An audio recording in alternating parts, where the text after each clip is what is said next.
अस्सलाम वालेकुम साथियों, एज़ यूजुअल शाम का वक्त है। अम्मी के साथ आके बैठते हैं। अम्मी इस वक्त बाहर बैठती हैं और हम सारी दुनिया का काम छोड़ के आके अम्मी के पास थोड़ी देर के लिए बैठते हैं। हमें ऐसा लगता है कि ये बहुत ज़रूरी है। माँ बाप बिल्कुल अकेले हो जाते हैं, काम काज वो साथ कर नहीं सकते। अभी हम कपड़े उतार रहे थे तो अम्मी का जोड़ा जो था वो थोड़ा सा गीला हमें लगा, डैम्प लगा। हमने बाकी तो सारे उतार लिए, लेकिन अम्मी का जोड़ा और एक नाइट सूट का पजामा था बेटे का, वो हमने यहाँ पर टांग लिया और रैक हमने उठा दिया। तो अम्मी उठ के वो अपना जोड़ा उतार के अभी तय कर रही थी, तो हमने अम्मी को कहा कि ये रहने दें, ये तो गीला है, इस वजह से हमने फैला रहने दिया है। तो अम्मी की तबीयत और आदत हमेशा से ऐसी रही कि काम करने वाली। हमें एहसास होता है कि आजकल ये चीज़ बहुत कम दिखाई देती है। जैसे अम्मी जब भी उतरेंगी, हालांकि अब उम्र हो गई, अब चलना फिरना भी बहुत मुश्किल हो गया, वॉकर लेके चलती हैं, लेकिन अम्मी जब भी बिस्तर से उतरती हैं, बिस्तर की चादर जो है वो सीधी कर रही होती हैं पलट के, कि कभी ऐसे रफ बिस्तर पड़ा हो या रिंकली हो या ख़राब हो, चाहे बीमार हैं चाहे सही है अम्मी की तबीयत, लेकिन अभी तक आप देखें कि इनके तौलिए जो हैं बराबर के तय हुए होते हैं। और कभी भी जैसे अगर सर्दी ज़्यादा हो तो हम ऐसे करते हैं कि अम्मी सोई हुई हो तो हम अम्मी की रज़ाई के ऊपर कंबल भी डाल आते हैं कि सर्दी ज़्यादा ना लगती हो। तो जब हम सुबह उठते हैं तो अम्मी ने वो कंबल भी तह करके अलमारी में रखा होता है। तो ये वो सलीके हैं, ये वो तरीके हैं जो हमने, जब हमारी शादी हुई तो हम तो बहुत यंग थे और हम शरीर भी बहुत थे, और हमें कभी इस तरफ तवज्जो नहीं थी कि काम करना है या पकाना गूंदना भी पड़ेगा कल को, या शादी होगी तो मियाँ के कपड़े भी इस्त्री करने पड़ेंगे, धुलाइयाँ भी करनी पड़ेंगी। ये कुछ हमारी ज़िंदगी में बिल्कुल नहीं था। पढ़ते पढ़ते फाइनल ईयर के स्टूडेंट थे, अपनी उम्र से आगे पढ़े, गलत डेट ऑफ बर्थ लिखवा के हमें स्कूल में दाखिल करा दिया गया और हम क्लास में सबसे छोटे होते थे। तो ये तरीके सीखते कि घर कैसे चलाना, घरदारी कैसे करनी, सारा वक्त तो हमें पतंगे उड़ाने और साइकिलें चलाने से ही फुर्सत नहीं मिलती थी, ये हमारे काम थे। तो इसी तरह शादी हो गई, बाहर चले गए, और ये जो तरीके थे जो अब हम नोटिस करते हैं कि अम्मी ऐसे करती हैं, अम्मी ऐसे करती हैं। कभी डॉक्टर के भी जाएं, वो कहता है ब्लड प्रेशर चेक करना है, तो अम्मी कोट उतारेंगी तो वहीं के वहीं तय कर रही होंगी। अम्मी के यहाँ पर एक तिल सा निकला तो वो देखा तो डॉक्टर कहने लगा कि इसको निकलवा देना चाहिए, ये कैंसर ना हो, स्किन कैंसर ना हो। तो वो हमने कहा कि ठीक है। तो वहाँ पर बैठे जब हम उस सर्जरी के लिए गए तो अम्मी को ये फ़िक्र नहीं थी कि डॉक्टर ने सर्जरी करनी है, अभी मेरे फेस पे से ये जो तिलसा है वो निकालना है, बल्कि ये फ़िक्र पड़ी हुई थी कि मेरा बैग जो है वो मेरे जूते से मैचिंग नहीं है। तो, तो अम्मी जो हैं, जो हिम्मत हमने अम्मी में देखी है, हम बहुत दफ़ा एडमायर करते हैं। हम बहुत देखते हैं कि जो भी है काम काज में भी, जैसे अब अम्मी वॉकर से चल रही हैं और हम कहीं बेलचा लेके खोद भी रहे होंगे तो अम्मी यहाँ बैठी आवाज़ लगा रही होंगी, आऊँ मैं हेल्प के लिए, आऊँ मैं हेल्प के लिए। तो ये जो चीज़ें हैं ये इंसान में ज़िंदगी की ज़ामिन है। ये वो चीज़ें हैं जो ज़िंदगी बना जाती हैं, संवार जाती हैं। सारी ज़िंदगी अम्मी ने खुद सिया, हमें भी सी के पहनाया, और आज जो ये हमारा बिज़नेस है बजियाज़ बुटीक का, ये इस तरह ना चल पाता जिस तरह के ये चला है। जिस तरह के कस्टमर्स हैं, रिपीट कस्टमर्स हैं और हैप्पी कस्टमर्स हैं, जो बिल्कुल ओल्ड फैशन सिंपल घर में पहनने वाले कपड़े हैं वो हमने ऑफ़र किए हैं। कोई चमकी भड़की नहीं है, कोई फैशन नहीं है, मशीनों में धोएं, पहने, सुखाएं, उतारें, रखें, 10-10 साल चलने वाला कपड़ा और आरामदेह प्योर कॉटन। तो हमने बेसिक्स की तरफ जो है कदम मारा है इस बिज़नेस को स्टार्ट करके। जैसे हमने जब ये स्टार्ट किया और हमने टेलर्स से शलवारें सिलवाई तो वो बिल्कुल छोटी छोटी सी पतली पतली सी शलवारें, पजामा नुमा। तो हम तो घबरा गए कि ये क्या हो रहा है, ये किस किस्म की शलवार। तो फिर हमने उनको बाकायदा अपनी शलवार माप के बताया कि हमें प्रॉपर पुराने ज़माने की खुली शलवारें बना के दो, जैसे हकीकतन होती थी। चूड़ीदार पजामा भी हमने उनको काटना सीना सिखाया, कागज़ों पे काट काट के हमने उनको कटिंग सिखाई, गला इतना, इतने इंचेस, ऐसे मोड़ना, ऐसे बनाना।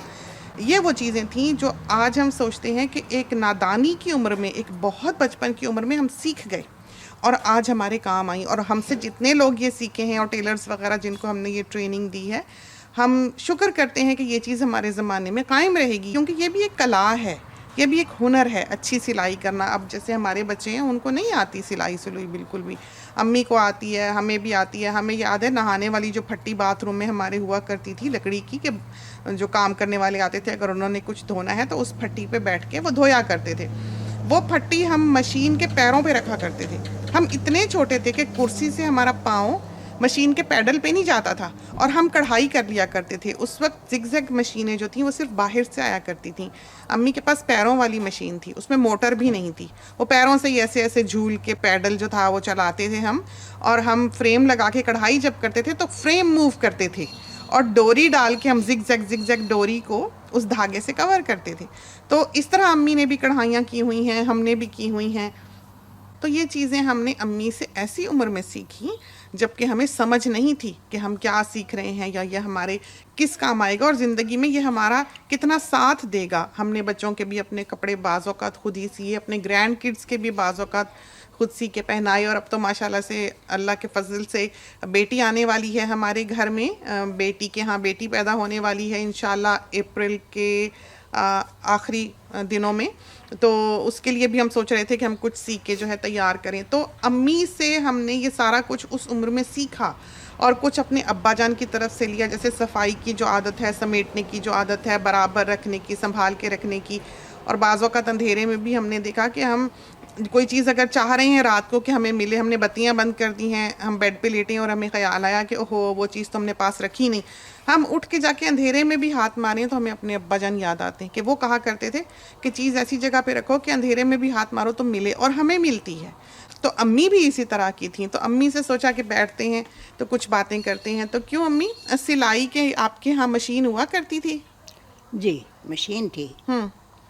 मशीन अम्मा के बारे की थी। अच्छा। अम्मा के पास थी मशीन। हाँ। तो अम्मा सिलाई करती थी तो हम भी बस इसी तरह टूंड के मोड़ के सी के कुछ ना कुछ, कभी गुड़िया के सी रहे हैं, कभी अपने सी रहे हैं या कुछ कर रहे हैं। तो अम्मा साथ साथ बताती जाती थी कि ऐसे करो, ये गलती है, इस तरह अम्मा सलाह करती और हमें अच्छा से सीना परोना आ गया। फिर तो सारी बहनों को आता है? हाँ, सबको आता है। अच्छा। सिर्फ पता नहीं रहमत आपा को आता है कि नहीं आता, वो बहुत बड़ी हैं हमसे, लेकिन ये नहीं पता कि उन्होंने सीखा कि नहीं सीखा। लेकिन नच्छा आपा को आता था, बाजी को आता, और मुझे फिर आगे आ गया करना, मैं भी सीख लेती हूँ। अम्मी ने तो बहुत सी, अम्मी ने तो जुज़दान बना बना के सारे जहान की मस्जिदों में, बल्कि शिप किए हुए हमने ओवरसीज़ मस्जिदों में कुरान के जो जुज़दान होते हैं, और टोपियाँ बच्चों के लिए शनील की अम्मी ने बहुत बनाई, अभी भी बच्चे पहनते हैं, बहुत ही बनारसी भी और शनील की भी। जो मेहमान आता अम्मी उसको ऑफ़र करती, फिर वो पहन के देख लेते कि जो उनके माप की है। तो अम्मी ने ये काम बहुत किए। खैर हमसे तो इतनी मेहनतें नहीं होती और हमें सिलाई बुरी भी बहुत लगती है, लेकिन हाँ, हम कोट पैंट तक सी सकते हैं अल्हम्दुलिल्लाह। एक हुनर है जो एक ऐसे वक्त में हमें मिला जबकि हमें इतनी समझ भी नहीं थी।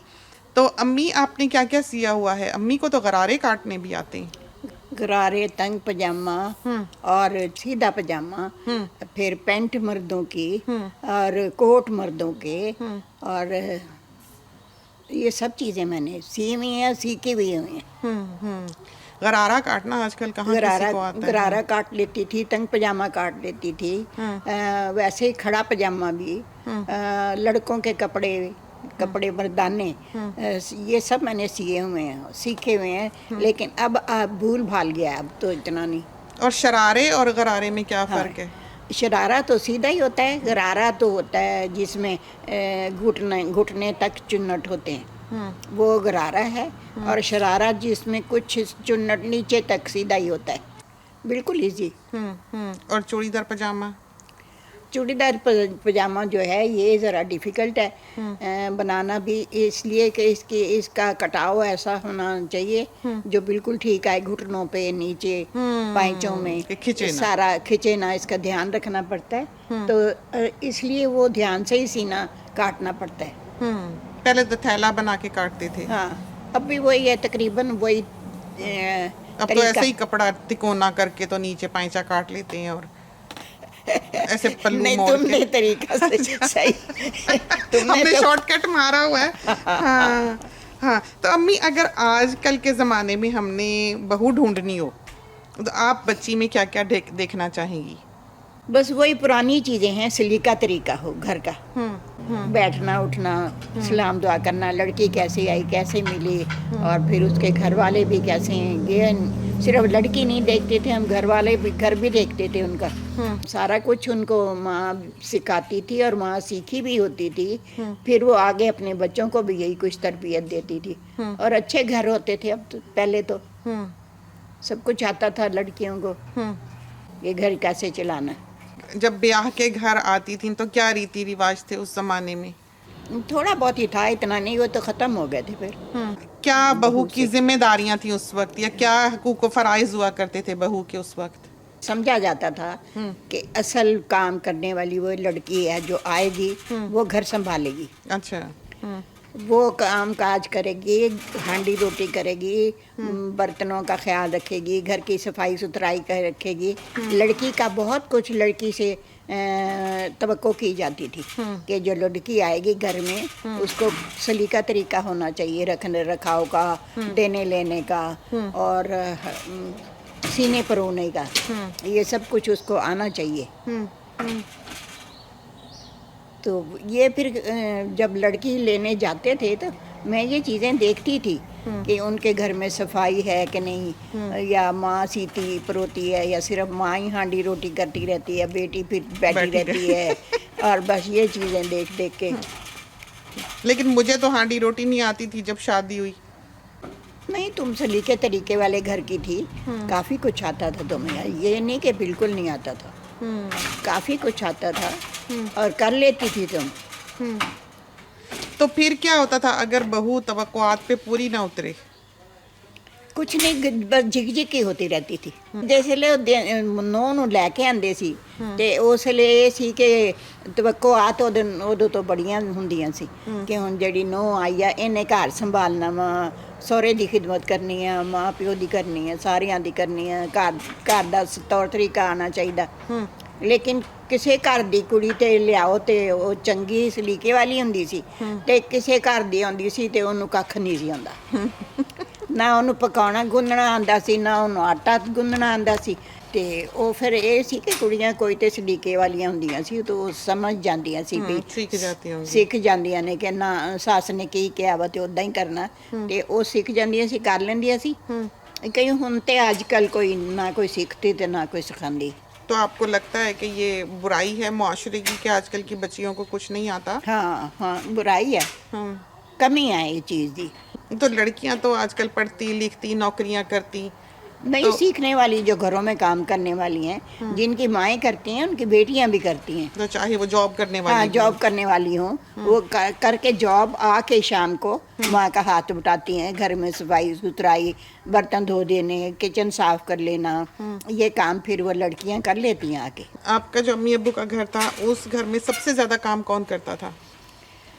पहले हमारी रहमत आपा थी, वो करती थी। उसकी शादी हो गई थी तो फिर नच्छा आपा करने लगी। नच्छा आपा की शादी हो गई तो बाजी करने लगी। बाजी की शादी हो गई तो फिर मैं।